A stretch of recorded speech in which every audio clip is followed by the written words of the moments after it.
Here at Psych with Mike, we are committed to delivering the best, clinically sound psychology information that we possibly can to our audience. Brett and I have decades of clinical experience as well as educational experience, and we want to make sure that we're able to deliver that to the audience and that always be free.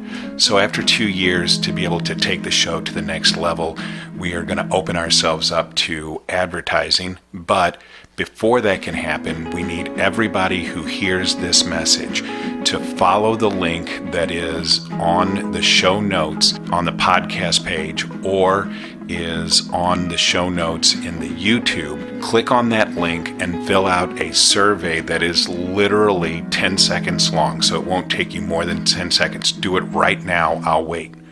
Okay, so see, that was really fast and really easy, and it's going to help us to be able to attract advertisers to the show and be able to take the show to the next level. Thanks for listening, and we hope that you enjoy Psych with Mike. OCD, there we go. Welcome into the Psych with Mike library. This is Dr. Michael Mahan, and I'm here with Mr. Brett Newcomb. I was perseverating. You were precipitating. Yeah. Precipitating. Perseverating. Perseverating. Yeah. Yeah. So what were you perseverating about? OCD. Oh. You said you want to talk about OCD. I was trying to work something up. Yeah. Yeah. You could, because in your natural state you don't have any OCD? I don't believe that I do. Yeah. It's probably on a spectrum. Well, most things are, but I don't believe that I'm on that particular. I'm on a different spectrum. You have to have. Everybody has some of everything, right? It's just how much. You don't think so? No. They have some of something, but not some of everything. Okay, so to start but with, let's obsess about it. Define what is OCD. Obsessive Compulsive disorder, which is a misnomer because you can have obsessions. Yeah. Which are thoughts that are intrusive, that just like a song that keeps playing in your mind when you're stressed out. Mm-hmm. Probably the last song you heard on the radio or whatever you listen to just keeps playing over and over, some phrase from it. Even when you're having a conversation, you can still hear it in your head, and it gets really frustrating and intrusive. So that's an obsession. Compulsion is a requirement to do something, like count your steps, count your movements around the room, count all the ingredients that you can see for whatever you're doing. And sometimes they come together. You have an obsession that intrudes so much that it becomes a compulsion. So the obsession might be, did I lock the door? And the compulsion is, I have to go back and check, and I have to go back and check, and I have to go back and check. Or the obsession could be, I don't feel safe, and then so I'm worried about the door being locked, and then I have to lock the door 7 times because I can't do it 6 and I can't do it 8. Yeah. And so it can be a very even specific kind of ritualized behavior as a compulsion. And if you do the behavior incorrectly, you may feel the compulsion to go back and redo it to do it correctly to alleviate that anxiety. So the compulsion part alleviates the anxiety that's created by the obsession, but either one of them can be freestanding. Right. Yeah. So, do you... Well, let me ask this a different way. What percentage of the clientele that you worked with over the course of your career would you say you thought fell into this category? I think a significant number more on the obsessive end of the spectrum than the compulsive. And I was going to say that. Yeah, I was going to say that too. That I think that people who are worried about OCD, that in my experience, yes, I see much more of the obsessive part than I do the compulsive part. Because most of us have some experience with intrusive thoughts, and they don't have to be connected to anything that you can identify. So if I'm under the right kind of stress or anxiety, then I can hear a commercial jingle in my head, right? Or I can obsess about some particular experience that I've had or that I wanted to have, and just it constantly intrudes in my thoughts and is going on like on another channel. It's like hearing another channel while you're trying to listen to one channel. It's like bleeding through. And you can work your job, you can travel, you can fly in an airplane, you can do all kinds of things and still have those intrusive thoughts. When it becomes a clinical concern is when they are so intrusive and disruptive that you can't do the normal things that you do. Yeah. And you get really upset at yourself for not being able to stop it. But that's why I say that I think everybody probably has some, right? Because everybody has an intrusive thought, even if it's as benign as I heard this song on the radio and it got stuck in my head, which is an advertiser's dream. I mean, that's the whole point of jingles yeah, right. is that they're designed to get caught in your subconscious so that they stay Barry there. Manilow lived for commercial jingles. He lived off of commercial jingles. He made many of them. Let's not make fun of Barry. Okay. I like Barry Manilow. Good for you. Yeah. You're not a fan? No, I think he's a great singer. I think he's made much more money than I ever thought about making. Coming up with jingles for commercials. Yeah. And in real songs too. Yeah. Yeah. I did actually. He did it at the Copa. I didn't know that. Copa Cabana. Yeah. His name was Rico. Yeah. Yeah. I did not know that about the jingles, though. So that was actually what he made his fortune on, was writing jingles for advertisers? Early in his career. Oh, wow. So he could have been responsible for "You Deserve a Break Today" at McDonald's. He could have been. I don't remember. Don't know whether he was or not. No. But that's the kind of thing. I don't obsess about it. Yeah. But that's the kind of thing that advertisers do, is they Absolutely. create those things to subliminally get caught in your unconscious so that you're thinking about it even if you're not aware of it. And even something like that could be determined to be an obsession, could be called an obsession. So we all have the ability to have that. But it's, as you say, when it gets into a place where it becomes intrusive enough that it causes an inability for you to perform, or that you become concerned over the obsession or the compulsion, that's where it becomes a problem. Right. It's trying to grab that thought and get it out of your head, Right. so that you have room for other thoughts. And, we've talked about that your wife taught my son in 3rd grade. Right. At a time when he was actually going through something where he was washing his hands so much that he actually had chafed the skin, and your wife actually was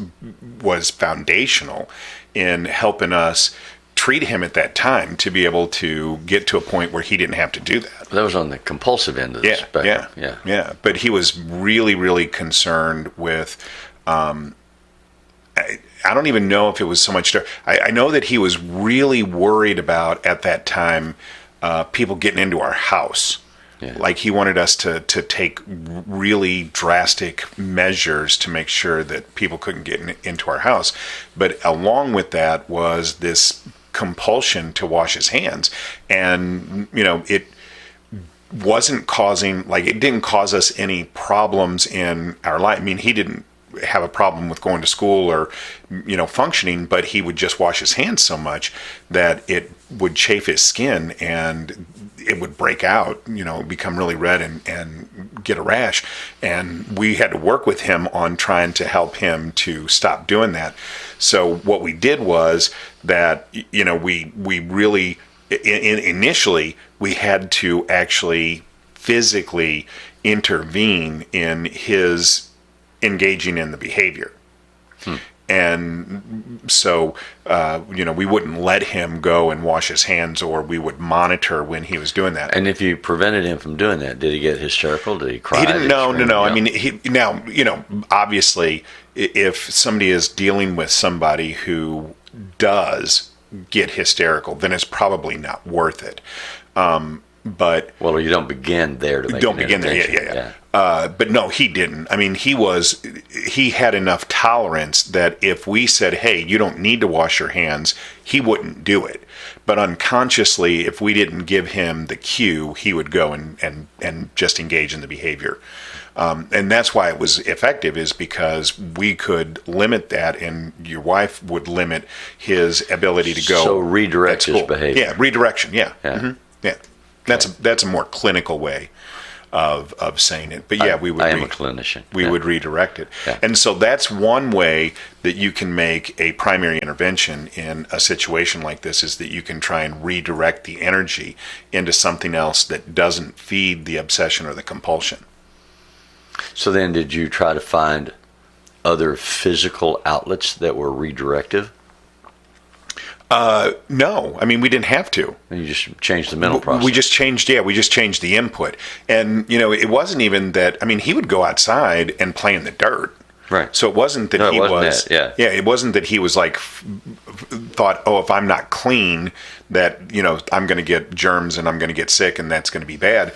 So it wasn't that he thought, oh, if I don't wash my hands, I'm going to come in contact with something. So he didn't have that obsession. But washing his hands comforted him. Yeah. It helped him calm down. I think, what I think it was? I think it was the hot water. Well, that's interesting. Because he would, at that point in time, he would take showers, forever. And he did that even all the way through adolescence. So we're talking about a real person. I have to be careful about asking questions as if I don't have his permission to. And I'm not sure you do either. Oh, I'm his dad. I assume I have his permission. Under the clinical spectrum, that's not I didn't necessarily. I didn't treat him so. Yeah. But what I will say is, I had a client that was ADD, and one of the coping strategies that we got them to do when they were distressed and upset was go take a shower. That worked. Yeah. Running water worked to calm them down and allow them to refocus. So when he would get out of tolerance, we'd say, go take a shower. And I mean, that was one of the things that we taught him to do. Do you think that was a similar? Because I think that the issue, even if you're talking about OCD, I don't know that OCD happens in a vacuum.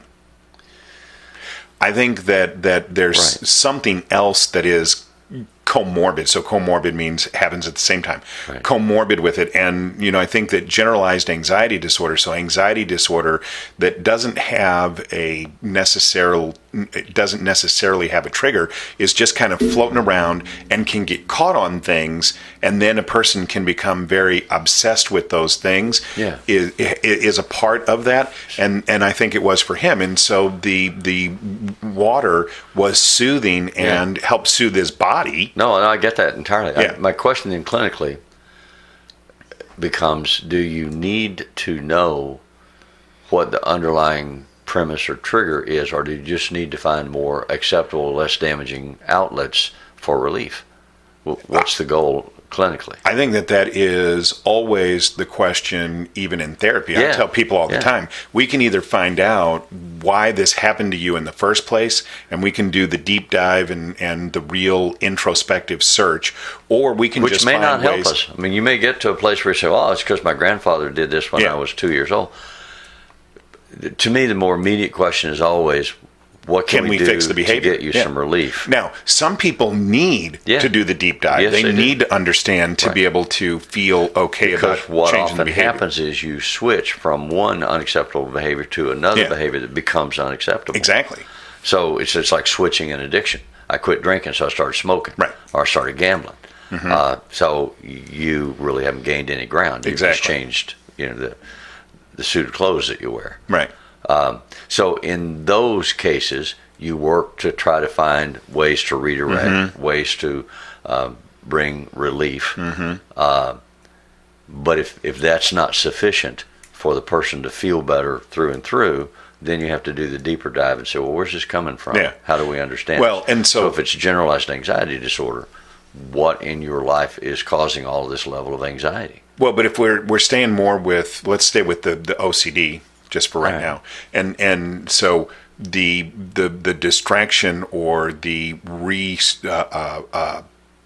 direction, it helps to deal with the compulsive side, so the actual behavioral acting out, or so behavioral. Then you feel empowered and stronger. So the message there is you do have power over the universe. You do have power over what happens to you. You have power over what you can do.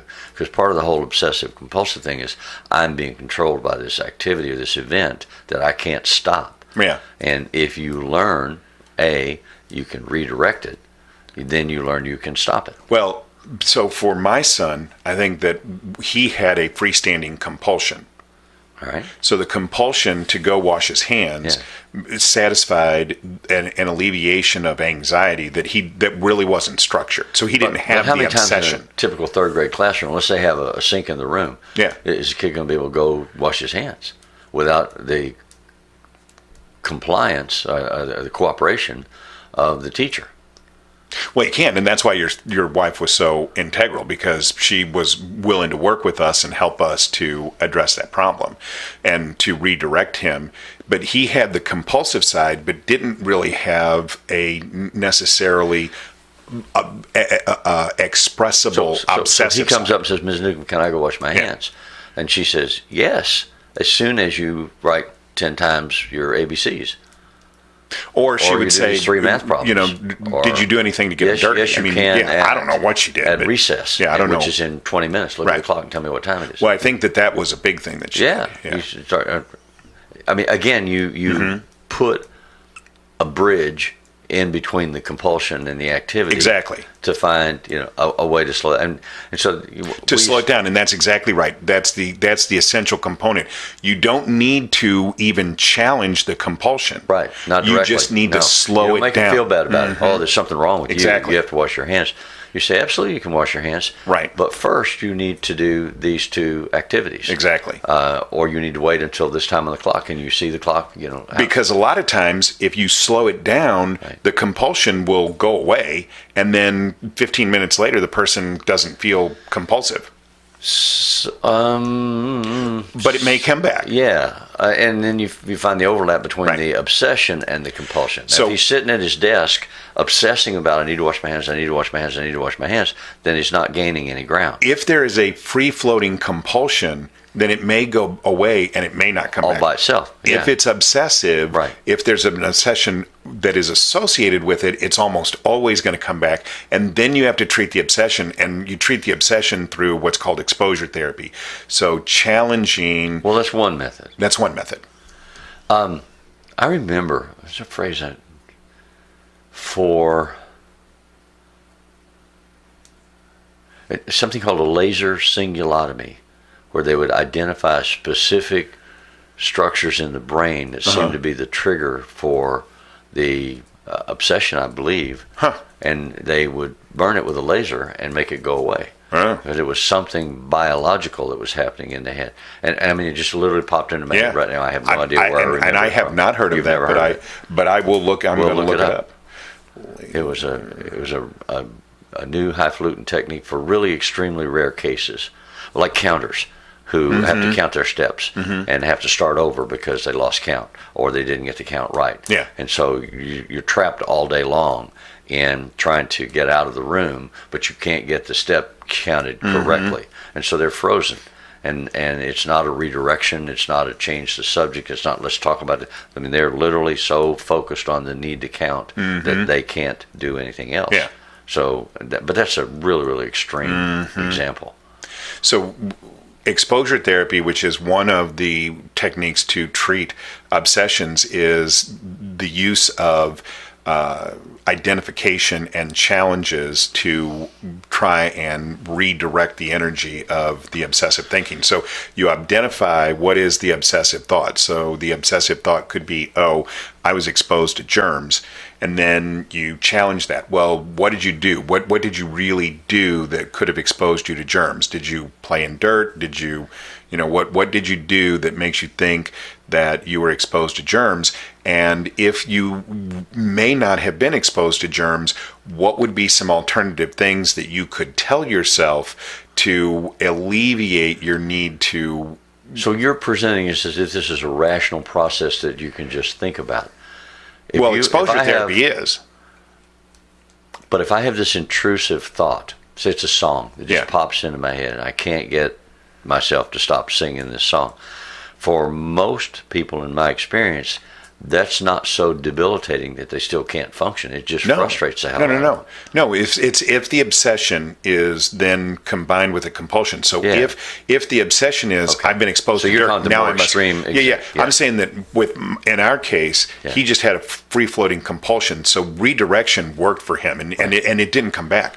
But if you redirect someone with a compulsion and it's linked to an obsession, then it's almost always going to come back. And if you don't treat the obsession also, then you're not going to ever successfully treat the compulsion. And so to treat the obsession, one of the ways that you can do that is through this application of exposure therapy.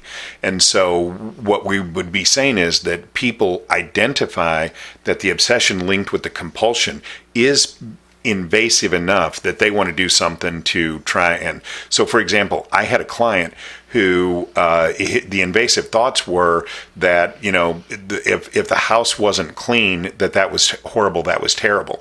And so the compulsion was to go through and to clean the entire house. And a part of that was that he had to have the cabinets in a specific order. So some of the cabinets needed to be closed, some of them needed to be half open, and some of them needed to be completely open. Now, that was really invasive for the family. Yeah. And so he went to a program where they did, use some exposure therapy to try and deal with that. And so part of it was redirection. Part of it was even systematic desensitization. Right. So can you think about having the cabinets closed? How much anxiety does that cause you?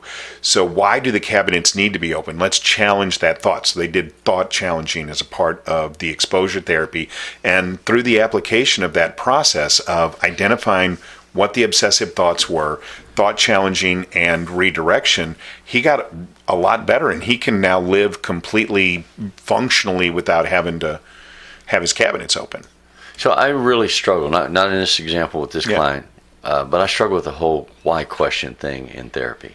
To me, it's just such an inane thing for the therapist to indulge and say, well, why? Mm-hmm. Why do you have this thought? Why? Mm-hmm. There may be some legitimacy in discussing what do you know about where this comes from, what's your experience been? Because a lot of these obsessions or compulsions start as a form of magical thinking in childhood. Something happens and you make a connection or an association. You recognize the cabinet door was open. Mom went crazy. So if I need to not have crazy mom, then I need to make sure the cabinet door is closed. So then you learn to start doing that. And so then it bleeds over. Well, if the cabinet door is closed and the TV's on, that's what makes it safe. And they keep adding layers of steps that they have to go through to get the room perfect so that they're safe, and their anxiety shuts down because that anxiety is what they're fighting. Yeah. What's triggering the anxiety? Where's that coming from? If you can put your thumb on that and address the anxiety, then the need to track the cabinets and the TV and the water faucet, those things, that goes away. So asking why does the cabinet door being open cause you to feel anxious? To me so then what is the alternative to that? The alternative to that, my thinking would be, let's explore the nature of the anxiety. Let's talk about how intense it is, the severity, which is where you do systematic desensitization. And can we develop tolerance for it? Can we develop controls for it? Without ever asking. I mean, to me, the conversation about why is taking their money and putting it in your pocket and not doing any work. Because who knows why? Who cares why? It doesn't matter why. It matters what and how. And so then we can say, well, okay, you seem to be manifesting patterns of anxiety. That anxiety is coming from somewhere. And we can try to manipulate environments to be less anxiety provoking. One way you've learned to do this, to try to make yourself safe, is to adjust all these cabinets a certain dimension. That doesn't seem to be working. Can we do something else instead that makes you safer? That's not ritualized. It's not a repetitive behavior that's ritualized, because safety falls in the ritual. What can we do to get rid of the anxiety? Where's the anxiety coming from? How do we understand it? What are the triggers? What's the earliest warning? How severe does it get? So I want to redirect the whole conversation into an understanding of where are the anxieties coming from. Then I understand that there are also discussions about how much of this is biological. You know, you're going to have any control over that if it's biological. What are you going to do? But you have to narrow it down and find that out. Yeah. And so, just for clarification of the terms, really systematic desensitization and exposure therapy are synonyms. People use those interchangeably. Yeah. Exposure therapy is a newer kind of vernacular that applies to what we grew up with learning as systematic desensitization. So the techniques of both overlap greatly. But yeah, the systematic desensitization is a really effective tool for therapeutically dealing with generally any kind of anxiety. So trying to put a number associated with how anxious you feel thinking about any given thing helps therapeutically to identify what the anxiety is and how severe it is, and then you talk about ways of minimizing that, and then look back and say, okay, now what does your anxiety feel like? So if you're nervous about being in the room with a snake, and I say, okay, can you think about a snake and how anxious? Or I'm a 9. Okay, well let's talk about that. So did you ever have a negative experience with a snake? What is your history with snakes? So then you're getting what we call phobias, which is But the systematic desensitization would involve, well, here's a picture of a snake. Can you look at it? Right, can you look at it and closer and closer to the actual talk about whatever, stimulus. but you see it here in the room. And then I keep asking, where's it now? Where's it now? And it goes from being a 9 to being a 3 or a 4 or 2. And I said, well, what if I move it 2 feet closer? Yeah. And it goes back up to 9. Okay. So then let's just talk about other things, and let's just leave it sitting there, see if you can tolerate that, and gradually try to step it closer. So then they can hold the picture. Look at the picture. Hey, I'm okay. My anxiety level is a 1 or 2, which is fine for me. Okay. So then what if we had a stuffed snake? What if we had a real snake? Yeah. What if we brought one in the room? I actually have a story about that. Yeah, so do I. But go ahead. Okay. So I heard this story about this. So this therapist was dealing with the snake phobia thing. And so at one point in the therapy, the therapist had said, oh, and by the way, I have a snake in the room. Right. And the client was like, oh, I'm really nervous about that. Well, it's okay. The snake is contained. The snake is in a drawer of the desk and is contained. And I just wanted you to know that. But you're sitting in the room, and so that's real progress. You're sitting in the room, and the client was fine and everything. And the client was like, oh, I'm really nervous about that snake. I think I would feel better if I knew that the snake was contained. And so the therapist went and opened the drawer, and the drawer was empty. And the client was like, "Oh, thank God! I really thought there was a snake, and the snake had gotten out." And now the therapist didn't know where the snake was. Yeah, but the snake didn't show up in the therapy session, so the client was not in any way injured. But that's the kind of thing that you can run into when you are doing those kinds of interventions. I would not ever do that. No, I wouldn't. I don't think I would ever do that. That therapist was really on. That was pretty off the reservation. And luckily, it didn't turn out badly because the snake didn't show up. But now the therapist didn't know where the snake was. It's time to clean your underwear. If you have that phobia. Yeah, so what was your story? Well, my story was personal. I used to have a phobia about snakes. I couldn't even go to the snake house. My older son would torment me because we'd go to the zoo and he'd want to go to the snake house. And I couldn't go in. I couldn't go in because I have a panic attack. Anxiety would swell up. I'd break out into sweat and I'd tremble. So I thought, that's ridiculous. You know how to deal with this stuff. Do systematic desensitization. So I trained myself to do that and got better. So one day I was teaching a high school class about psychology, and I gave that example. And this girl raised her hand and said, I have a pet snake. Can I bring it to school? And I said, well, we have to check with the principal and see what school rules are, but if no one in the class is disturbed, yes, we can bring one. So we asked everybody in class and got permission. Oh, I'm sure they were all for it. Oh, they want to see it, but we had to send permission. They wanted to see what would happen when you saw it. That's exactly what they wanted to see. But anyway, so long story short, she was able to get permission to bring the snake to school. So she comes to my class, and she has this snake, which is like 5 feet long, draped over her neck and hanging down. She opens the door, and she stands in the doorway, waiting to see if I'm going to have a panic attack. And I don't. And she says, can I come in? I said, yeah, you can come in. So when she comes in, and the kids are all, if anybody wants to see the snake, blah, blah, blah. Finally, she comes over next to me, and she says, do you want to touch the snake? And I'm fine. At this point, I'm fine. I'm not having any, I've really got this so much better than it once was. Yeah. So then I turned to reach out and touch the snake, and my body froze. It locked. Oh, yeah. And it said, I'm not moving. And we're not touching the snake. We're not screaming and running out of the room. We're not throwing up. We're not passing out, but we're not touching the snake. So I was able to say to her, that's as much as I can do. You need to take it away now. So she did. Well, thank God. Years later, Yeah.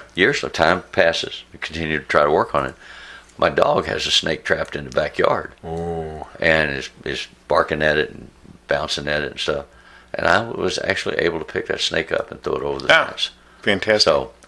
So progress was made. Absolutely. But systematic desensitization does work. Yeah. And I don't know that I spent any time trying to figure out where did this come from in your life. I mean, I think I know, but I didn't spend time on that part. The part I wanted to work on was how can I gain control over my reactions so that this doesn't cause me extreme distress.